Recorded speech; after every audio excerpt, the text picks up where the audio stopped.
It's called concealment. The problem is the concealment, where the entire system is hidden from me, and I don't know how do I influence it, and I don't know how it influences me in return.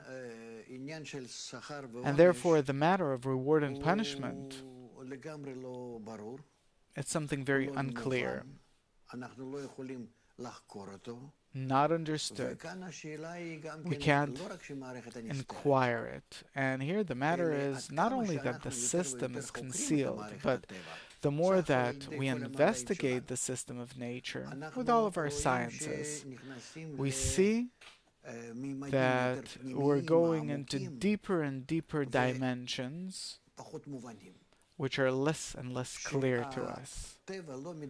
That nature isn't unfolding as something clear, but on the contrary, as something more vague. And this is endless. And therefore, there's a big problem about science. Will we ever discover something by it?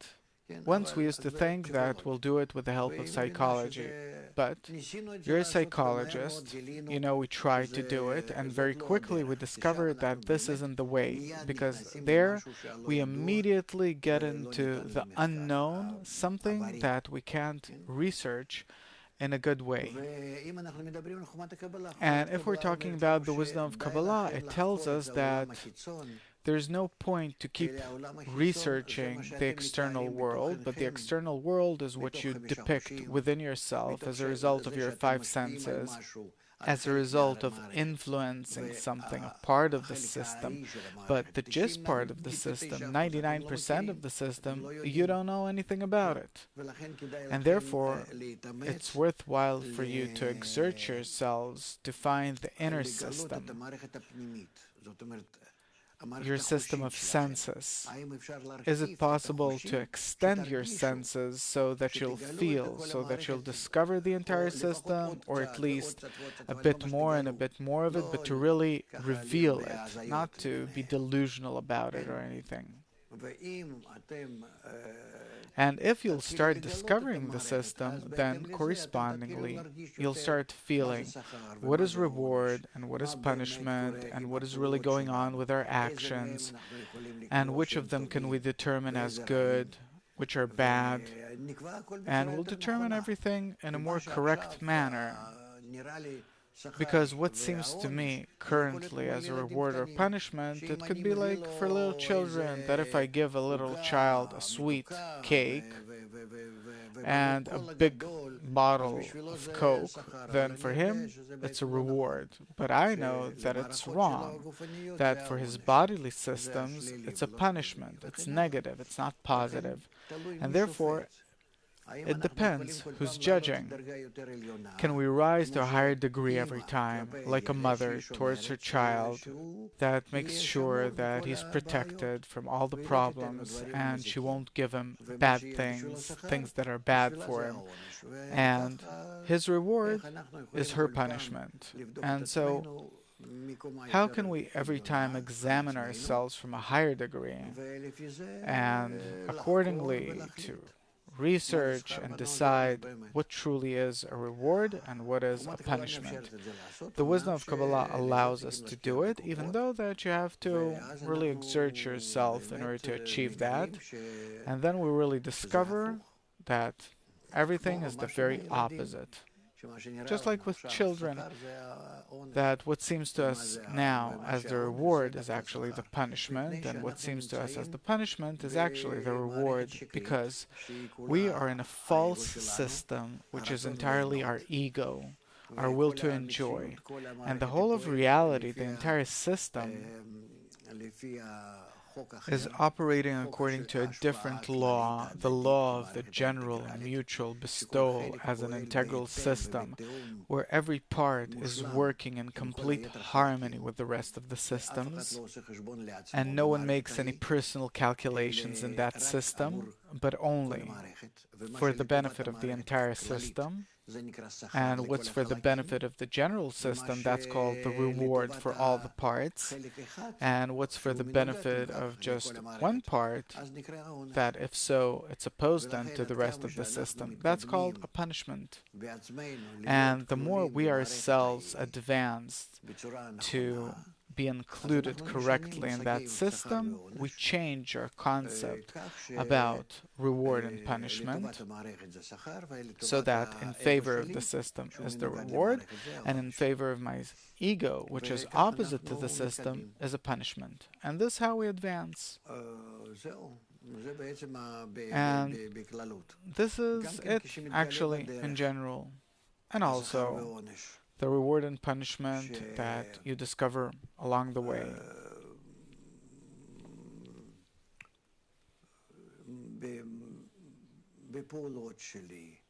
In my actions, in my relations with others.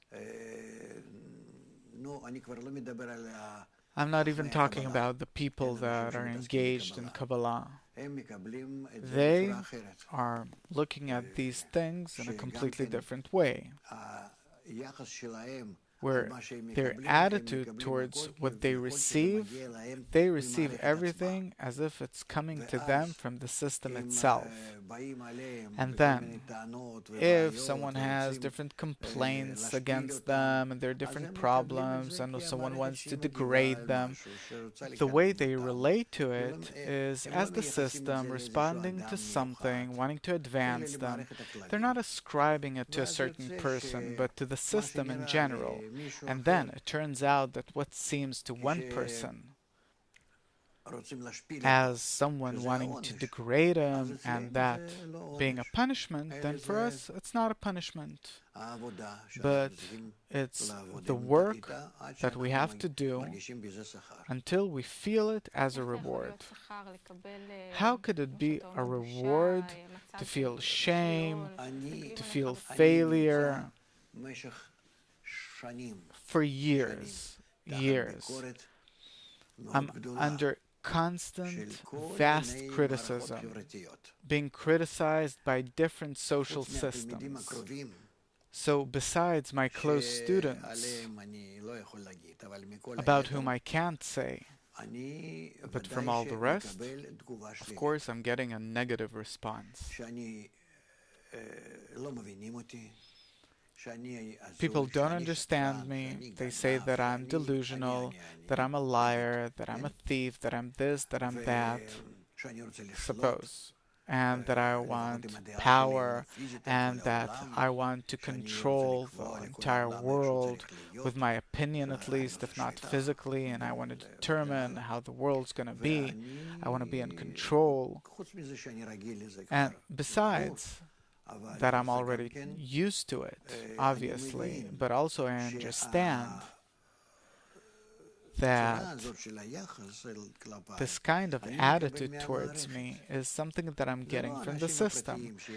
It's not individual people that have free choice and that this is their attitude, but this is the system. This is how the system is treating me, relating to me, and this is how I have to accept it. And correspondingly have to feel myself in exile. And their attitude towards me is correct. It helps my correction, because if I'll advance towards correction, then I'll feel all these negative things as something positive. And I feel it as something negative because I'm still uncorrected internally. Meaning the reward and punishment for someone who wants to perceive it in their natural, egoistic way. It's the complete opposite to someone who wants to advance and to decipher it differently, to decipher it above the ego.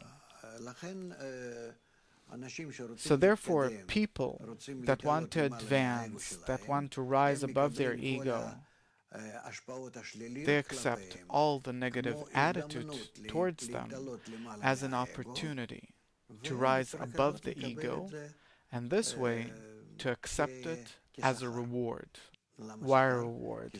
Because I'm being taken care of in a nice, gentle way, like a mother taking care of her small child in order to teach him the different customs and manners. Meaning, instead of giving you the Coke with the sugar, you got something that's healthy for you. Yes, it's very healthy. To get blows is very healthy. You were talking about some kind of correction. It means that what? It means that these humiliations, they're not supposed to bring me to a state where I start resisting and I position myself against them, but that I have to see how does it harm me, which qualities and thoughts and desires of mine. And I have to correct these things wherever I'm hit, that this is exactly where I have to rise above my egoistic state. If I'm hurt, then it's because of that for sure, because I still have calculations for myself, and I have to rise to a higher kind of calculation. But eventually, you do aspire to be treated nicely by the system? No, I aspire to be treated nicely by the system as a point of reference, that I'm corrected inside myself, and not that those people outside of me, that they're supposed to correct themselves. And this way, where anyone who blames others does it because of his own flaws, when I correct myself, then I will no longer flaw, and the system will be arranged in such a way that they'll have no demands or accusations towards me. There are more things to add here. Things aren't as superficial as I can explain in the framework of this talk. I'd like to leap a bit forward. You just described your attitude towards life, but you're on a higher level, and I and also our viewers, we're not in this place that you're talking about.